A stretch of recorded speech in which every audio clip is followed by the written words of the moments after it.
আব্বাজি আমার সোনা মানিকেরা, ওই সাহাবীরা আপনার বলতেছেন, ওগো রাখাল ভাই তোমরা কি আমার দয়াল নবীকে দেখেছো? তখন রাখাল বলতেছে, না না, আমি তো তোমার নবীকে চিনি না, তোমার নবীকে আমি দেখি নাই, এই কারণে আমি বলতে পারবো না। বন্ধুরা আমার সোনা মানিকের, সাহাবীরা যেন মনটা খারাপ করে যেন চলে গেলেন। কিছুটা যখন গিয়েছে, ওই রাখাল ভাই আমার ডাকতেছিল, ও নবীর সাহাবা, শোনো শোনো, এই জায়গায় একটু এসো, এই জায়গায় একটু এসো। তখন ওই সাহাবীরা আপনার কিনা এসেছে, আসার পরে বলতেছে, ওগো ভাইজান, বলে আপনারা কি কিছু বলবেন নাকি? আপনি কি কিছু বলবেন নাকি? তখন ওই রাখাল বলতেছে, ভাই আমি তোমার নবীকে দেখি নাই, তোমার হাবিবকে চিনি নাই, তবে আমি একটা মানুষকে দেখেছি, আমি আজ একটা মানুষকে দেখেছি। বলে একদিন নয়, 2 দিন নয়, আজ 3 দিন হয়ে গেল আমি এই জায়গাতে আছি। আজ 3 দিন যাবত ধরে একজন ব্যক্তিকে আমি দেখেছি।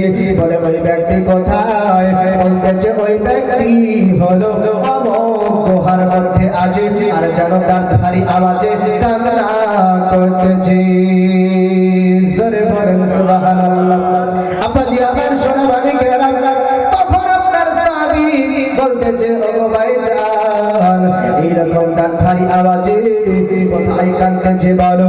ওই আপনার রাখাল বলতেছেন, ও সাহাবীরা, আমার আপনার কিনা সাহাবীদেরকে বলতেছে, রাখাল, ও আমার ভাই সাহাবী, শোনো শোনো, তার ভারী আওয়াজ, তার মায়ের কান্না, তার মায়ের আওয়াজ, এমন আওয়াজ যে আওয়াজের কারণে, যে আওয়াজ শোনার কারণে আমরা তো দূরের কথা, আমার অবলা কিছু প্রাণী রয়েছে, আমার বকরি গোলা রয়েছে, আমার ছাগল গোলা রয়েছে, 3 দিন যাবত হয়ে গেল আমার ছাগল গোলা চড়াই করা বন্ধ করে দিয়েছে।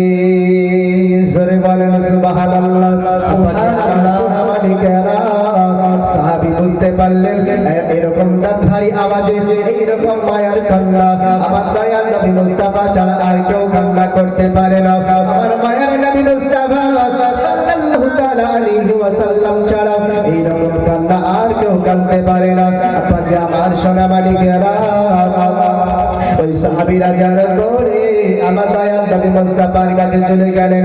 বন্ধুরা আমার সোনা মানিকেরা, যাওয়ার পরে দেখতেছেন বাবা আমার দয়াল নবী মুস্তাফা সাল্লাল্লাহু তাআলা আলাইহি ওয়াসাল্লাম সেজদার অবস্থায় আছেন, আর বলতেছেন, ইয়া রাব্বি হাবলি উম্মতি, ইয়া রাব্বি হাবলি উম্মতি। ওগো আল্লাহ পাক, আল্লাহ তাআলা, আমার গুনাহগার উম্মতের কি হবে?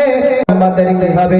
আমার গুনাহগার উম্মতকে আমি নবীজি আমার হাওয়ালায় করে দাও। জোরে বলেন সুবহানাল্লাহ। আব্বাজি আমার সোনা মানিকেরা, এ কেমন নবী গো, যে নবী আমার যখন পৃথিবীর জমিনে, যখন নবী আমার আগমন করেছেন, যখন নবী আমার পদার্পণ করেছেন, ইয়া রাব্বি হাবলি উম্মতি, ইয়া রাব্বি হাবলি উম্মতি বলে উম্মতের জন্য কেঁদেছে। আর আমরা কেমন মুসলমান, আমরা কেমন নবীর দেওয়ানা, আমরা কেমন নবীর উম্মত, নবীর জন্য একটু কান্না করতে পারি না, আমরা নবীর কথা ভাবতে পারি না।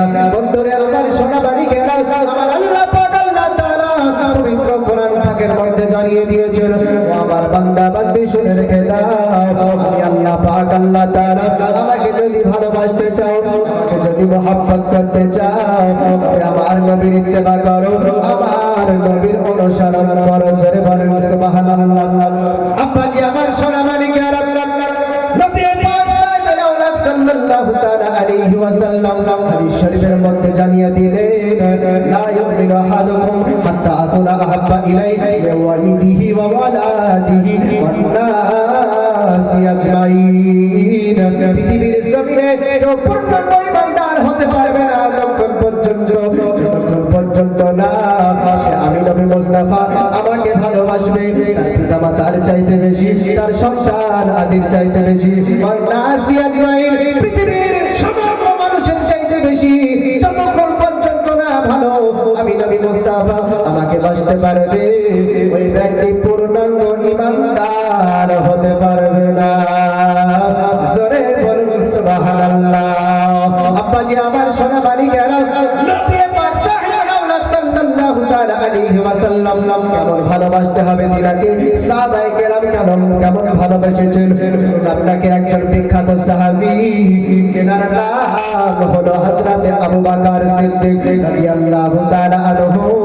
তিনার অন্তরে কেমন মহব্বত ছিল, তিনার অন্তরে কেমন ভালোবাসা ছিল নবীর প্রতি। ওই যে হাদিস শরীফের মধ্যে আমার দয়ার নবী মুস্তাফা বললেন, তোমার পিতামাতার চাইতে বেশি আমাকে ভালোবাসতে হবে, তুমি মুমিন হতে পারবে না, পূর্ণাঙ্গ ঈমানদার হতে পারবে না।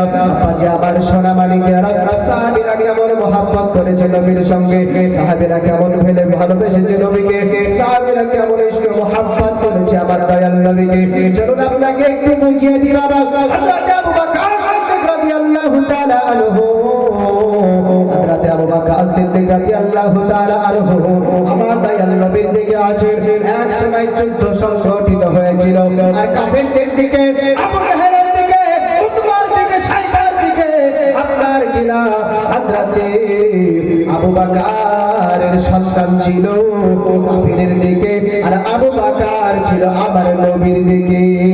জোরে বলুন সুবহানাল্লাহ। নারে তাকবীর, আল্লাহু আকবার, নারে তাকবীর, আল্লাহু আকবার, নারে রিসালাত, ইয়া রাসূলুল্লাহ, মাসলাকে আলা হযরত, জিন্দাবাদ, মাসলাকে আলা হযরত, জিন্দাবাদ, দ্বীন ইসলাম, জিন্দাবাদ, দ্বীন ইসলাম, জিন্দাবাদ, নারে তাকবীর, আল্লাহু আকবার, নারে রিসালাত। ইয়া রাসূলুল্লাহ। আব্বাজি আমার সোনা মানিকেরা, আপনারা দেখতে পাচ্ছেন স্টেজে হযরত উপস্থিত হয়ে গেছে।